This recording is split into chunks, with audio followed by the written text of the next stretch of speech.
Friends, welcome back to my YouTube channel Ragini online classes. Friends, आज की इस video में आपके लेकर आई हूँ प्राचीन भारत से रिलेटेड टॉप 50 प्रश्न। ठीक है, तो ये क्वेश्चन आपके लिए बहुत ज़्यादा मोस्ट होने वाले हैं, क्योंकि इस तरह के क्वेश्चन मैं तब लेके आती हूँ जब बार बार इनको रिपीट किया जाता है। ठीक है, तो आज की इस वीडियो में आपके लेकर आई हूँ बेस्ट 50 क्वेश्चन जो बार बार एसएससी पूछती है। ठीक है, तो अगर आपने इन क्वेश्चन को कर लिया है तो इस टॉपिक से अगर आपसे कोई से भी क्वेश्चन आते हैं तो आप उनको ईजिली कर पाओगे। ठीक है, तो अगर आपने अभी तक मेरे चैनल को सब्सक्राइब नहीं किया तो प्लीज़ इसको सब्सक्राइब करो, क्योंकि इस तरीके की वीडियो मैं इसी चैनल पर लेके आने वाली हूँ। ठीक है, जिसमें प्राचीन भारत, मध्यकालीन भारत और आधुनिक भारत के टॉपिक होंगे। ठीक है, और हाँ, अगर आपने अभी तक इस वीडियो को ज़्यादा से ज़्यादा लोगों को शेयर नहीं किया तो प्लीज़ अपने फ्रेंड्स को इसको शेयर करो, ताकि उनको भी इस तरीके की वीडियो मिल सके। ठीक है, तो स्टार्ट करते हैं हमारी आज की ये वीडियो।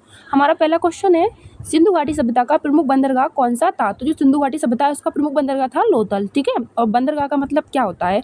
एक ऐसी जगह जहाँ पे वस्तुओं को लाया जाता है और उनको बेचा जाता है। यहाँ से वस्तुओं को ले जाया जाता है और वापस भी लाया जाता है। तो एक ऐसा प्लेटफॉर्म होता है यहाँ से वस्तु का आयात और निर्यात किया जाता है। ठीक है, सेकंड क्वेश्चन है हमारा, हड़प्पा सभ्यता किस युग की थी? तो जो हड़प्पा सभ्यता है वो काशी युग की थी। क्या काशी युग को कांसे का युग बोलते हैं? उस टाइम पे कांसे का युग था। ठीक है, उसको क्या बोलते हैं? हड़प्पा सभ्यता की युग। ठीक है,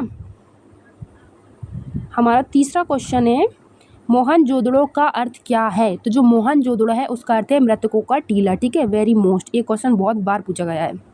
चौथा क्वेश्चन है हमारा, हड़प्पा सभ्यता में धातु की सबसे अधिक वस्तुएं किससे बनी थी? तो हड़प्पा सभ्यता में किससे बनी थी? तो वो थी कांस्य से। कांस्य का अर्थ होता है कांसे से। ठीक है, पांचवा क्वेश्चन है हमारा, ऋग्वेद में वर्णित प्रमुख देवता कौन है? तो ऋग्वेद में जो प्रमुख देवता है वो कौन है? इंद्रदेव, इनका वर्ण किया गया है। ठीक है, हमारा छठा क्वेश्चन है, प्रमुख नगर नियोजन किस सभ्यता में देखी गई है? तो जो प्रमुख नगर नियोजन है वो हड़प्पा सभ्यता में देखी गई। ठीक है, आपको पता होगा हड़प्पा सभ्यता जो है एक शहरी सभ्यता थी। ठीक है, सातवां क्वेश्चन है हमारा, वेदों की संख्या कितनी है? तो वेदों की संख्या है 4। कितनी है? 4। ठीक है, आठवां क्वेश्चन है, बौद्ध धर्म के संस्थापक कौन थे? तो बौद्ध धर्म के संस्थापक थे गौतम बुद्ध। ठीक है,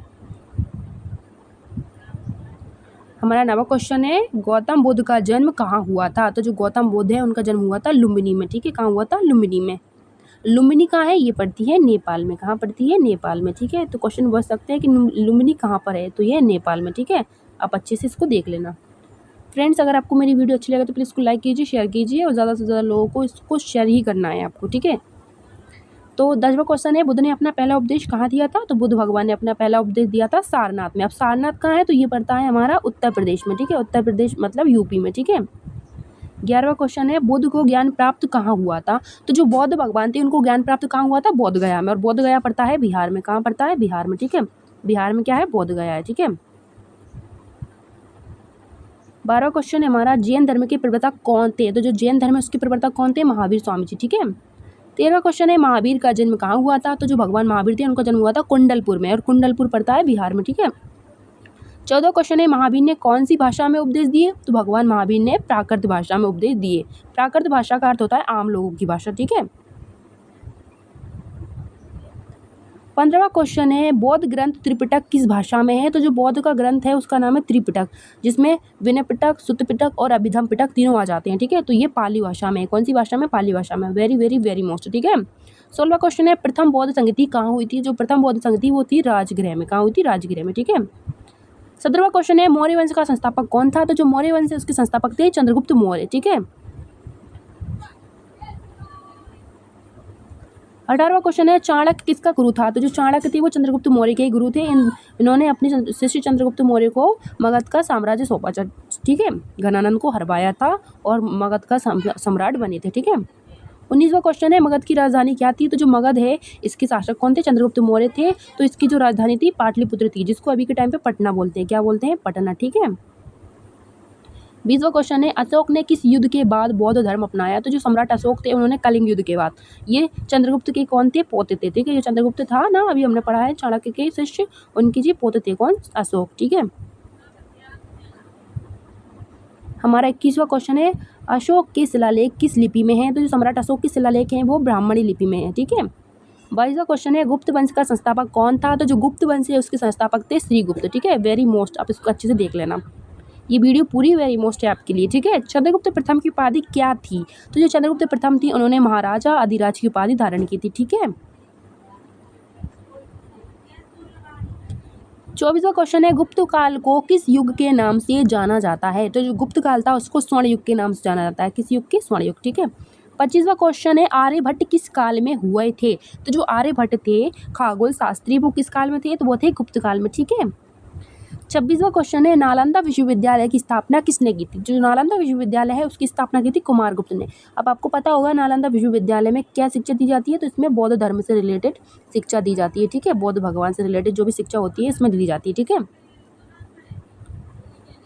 27वां क्वेश्चन है हमारा विक्रमादित्य की उपाधि किसने धारण की थी। तो जो विक्रमादित्य की जो उपाधि थी उसको धारण किया था चंद्रगुप्त द्वितीय ने। ठीक है। 28वां क्वेश्चन है कालिदास किस राजा के दरबारी कवि थे। तो जो कालिदास थे वो कौन थे, चंद्रगुप्त द्वितीय के दरबारी। ठीक है, चंद्रगुप्त द्वितीय के महाकवि कालिदास जो थे। ठीक है, मेघदूत जिनकी रचना थी। 29वां क्वेश्चन है महाभारत की रचयिता कौन थे। तो जो महाभारत थी उसको किसने लिखा था, महर्षि वेदव्यास जी ने। ठीक है फ्रेंड्स, अगर आपको मेरी वीडियो अच्छी लगी तो प्लीज़ मुझे लाइक करके ज़रूर बताना। 30वां क्वेश्चन है हमारा रामायण की रचयिता कौन थी। तो जो रामायण थी उसको लिखा था महर्षि वाल्मीकि जी ने। ठीक है। 31वां क्वेश्चन है हर्षवर्धन की राजधानी क्या थी। तो जो सम्राट हर्षवर्धन थे उनकी राजधानी थी कन्नौज। ठीक है, जो कन्नौज था हर्षवर्धन की वहाँ पे बहन की शादी हुई थी, इसके बाद उनकी बहन के पति के देहांत हो गया था तो उन्होंने उसको अपने अंडर कर लिया। ठीक है। 32वां क्वेश्चन है हर्षचरित का लेखक कौन है। तो जो हर्षचरित है हर्षवर्धन की जीवनी उसको किसने लिखा है, तो उसको लिखा है बाणभट्ट ने। ठीक है, जो हर्षवर्धन के दरबारी कवि थे। क्वेश्चन बनता है कि हर्षवर्धन के दरबारी कवि कौन थे, तो वो थे बाणभट्ट। ठीक है, वेरी वेरी वेरी मोस्ट। हमारा 33वां क्वेश्चन है चीनी यात्री हैंगसोंग किसके काल में भारत आया था। तो जो चीनी यात्री था हैंगसोंग वो हर्षवर्धन के काल में भारत आया था। Very very most. ठीक है, ये पूरी वीडियो आपके लिए मोस्ट है। मैं एक भी क्वेश्चन ऐसा नहीं बोलूँगी कि वेरी मोस्ट, सारे ही मोस्ट हैं, आप अच्छे से देख लेना इनको। ठीक है। 34वां क्वेश्चन है इलाहाबाद स्तंभ लेख किसका है। तो जो इलाहाबाद का स्तंभ लेख है वो किसका है, तो ये है समुद्रगुप्त का। ठीक है, और समुद्रगुप्त के बारे में बहुत सारी इसकी उपलब्धियाँ हैं जिसके बारे में हम आगे जानेंगे। 35वां क्वेश्चन है समुद्रगुप्त को किस नाम से जाना जाता है। तो जो समुद्रगुप्त है उनको भारत का नेपोलियन कहा जाता है। अब क्यों कहा जाता है, क्योंकि इन्होंने आर्यवर्त और दक्षिणावर्त यानी कि उत्तर भारत और दक्षिण भारत के बहुत सारे राज्यों को जीत लिया था। उस टाइम पे ये बहुत ज़्यादा शक्तिशाली थे, इसलिए इनको भारत का नेपोलियन कहा जाता है। ठीक है। 36वां क्वेश्चन है हमारा अशोक का सबसे प्रसिद्ध स्तंभ कहाँ है। तो जो अशोक का सबसे प्रसिद्ध स्तंभ है वो है सारनाथ में। ठीक है, और सारनाथ कहाँ है, उत्तर प्रदेश में, हमने अभी पढ़ा है। ठीक है। 37वां क्वेश्चन है वैदिक काल की प्रमुख सभा कौन कौन सी थी। तो जो वैदिक काल की प्रमुख सभा थी वो थी सभा और समिति। ठीक है, वेरी मोस्ट। 38वां क्वेश्चन है महाजनपदों की संख्या कितनी थी। तो जो महाजनपदों की संख्या थी वो थी 16, जिसमें सबसे पहले आता था मगध महाजनपद। ठीक है।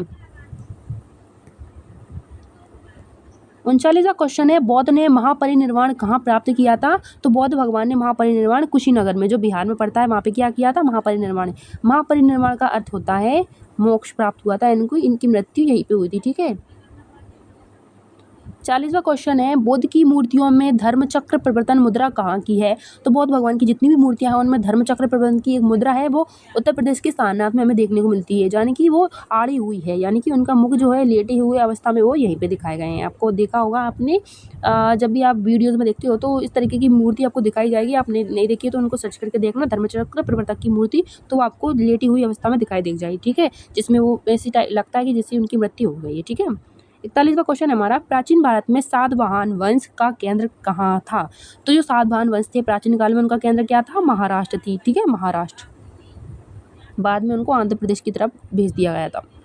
42वां क्वेश्चन है संगम साहित्य किस भाषा में है। तो जो संगम साहित्य वो तमिल भाषा में, ये क्वेश्चन भी बहुत बार पूछा गया है। ठीक है। 43वां क्वेश्चन है संगम युग किस क्षेत्र से संबंधित है। तो जो संगम युग है वो दक्षिण भारत से संबंधित है। ठीक है। 44वां क्वेश्चन है पुष्यमित्र शुंग किस वंश का संस्थापक था। तो जो पुष्यमित्र शुंग था वो शुंग वंश का संस्थापक था। ठीक है, इसने भी मगध पर क्या किया है, शासन किया है। ठीक है। 45वां क्वेश्चन है कनिष्क किस वंश के संबंधित थे। तो जो कनिष्क थे वो कुषाण वंश के थे, और आपको पता होगा कुषाणों ने ही सबसे पहले सबसे ज़्यादा शुद्ध सोने के सिक्के चलाए थे। ये क्वेश्चन बनता है कि सबसे ज़्यादा शुद्ध सोने के सिक्के किसने चलाए थे, तो कुषाण शासक कनिष्क ने। ठीक है, आपको इस क्वेश्चन को अच्छी तरीके से कर लेना है। 46वां क्वेश्चन है कनिष्क की राजधानी क्या थी। तो जो कनिष्क की राजधानी इसको बोलते थे पुरुषपुर, अभी के टाइम पे इसको पेशावर बोलते हैं। ठीक है। 47वां क्वेश्चन है अजंता की गुफाएं किस काल की है। तो जो अजंता की गुफाएं वो गुप्त काल की है। ठीक है।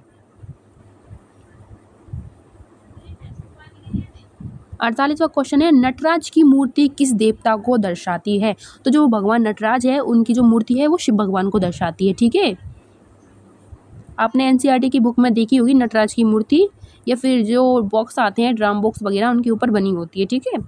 39वां क्वेश्चन है, सांची का स्तूप किसने बनवाया? जो सांची का स्तूप है उसे सम्राट अशोक ने बनवाया था, जो बौद्ध धर्म से रिलेटेड है। ठीक है। 50वां और आखिरी क्वेश्चन है हमारा, प्राचीन भारत में धर्मसूत्र किससे संबंधित है? तो जो धर्मसूत्र है वो धार्मिक और सामाजिक नियमों से संबंधित है। ठीक है। तो फ्रेंड्स, ये थी हमारी आज की वीडियो। आई होप आपको मेरी वीडियो अच्छी लगी हो और समझ में आई हो। फ्रेंड्स, अगर आपको मेरी वीडियो थोड़ी सी भी समझ में आई है ना, तो प्लीज़ मुझको कमेंट करके बता देना, और आगे मैं आपके लिए ऐसी वीडियो बनाऊँ या ना बनाऊँ उसके बारे में मुझे बता देना। ठीक है। तो अगर आपने अभी तक मेरे चैनल को सब्सक्राइब नहीं किया है तो प्लीज़ इसको सब्सक्राइब करो और ज़्यादा से ज़्यादा लोगों को शेयर करना। ठीक है।